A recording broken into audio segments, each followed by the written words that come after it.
We're going to read from Heaven and Hell now, where Swedenborg is talking about different kinds of innocence and why it is that we don't just stop the conveyor belt when we're kids, why we need to move past that innocence. Children's innocence, though, is not real innocence because it still lacks wisdom. Real innocence is wisdom. Because to the extent that we are wise, what does it mean to be wise? I think wise there's not a really technical definition. Is it hard to have quality control on that? To the extent that we are wise, we want to be led by the Lord. Or what amounts to the same thing, to the extent that we love being led by the Lord, we are wise. Oh, that's what wisdom is.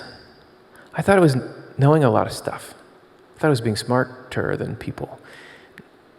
Wisdom, the wise choice, the smartest thing you can do, is to love being led by the Lord. So why can we aspire to that? Why is that so great? Why can we aspire to it in a way that children can't? Now we're going to start to dig into the character of, let's go to the next slide, the innocence of wisdom. This is a concept that Jesus is pointing us toward in this story of the little child. Unless you become as a little child, you can't enter the kingdom of heaven. The New Church theology talks about it a lot as this key to the good life. This is what we have to get to be there.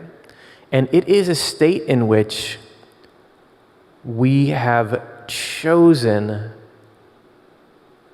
to want to be led by the Lord once we've seen all the possibilities in a way that a child can't. And you can even see this little carving here I love, because sometimes old people are cute.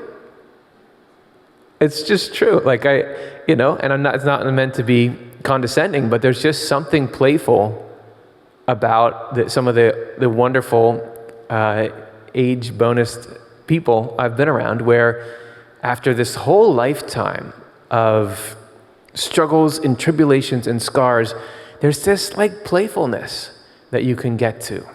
And it's such a joy to be around, because innocence, as Swedenborg defined it there, was a willingness to be led by the Lord.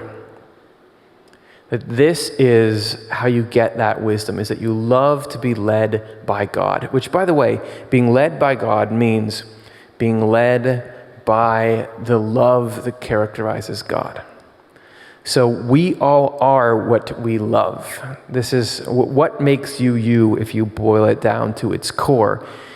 It's more than anything, it's what you love, what you intend to do, what you are trying to do. That is the root of who we are, because it determines the actions that we go and take. So each of us is like a form of our particular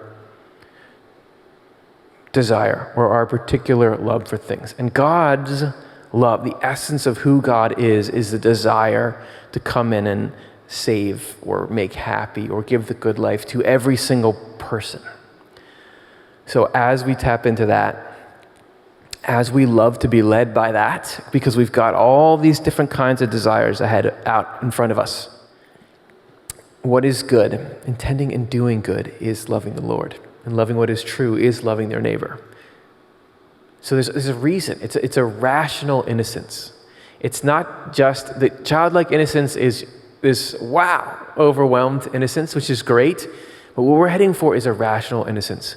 Where why do we love that? Why are we so smitten by what's good and true? It's because loving good and loving by intending and doing good things, that is loving the Lord. And what a great person the Lord is, if that's how you love the Lord, is to intend and do what is good. Of course I would get behind that. Of course that is cool.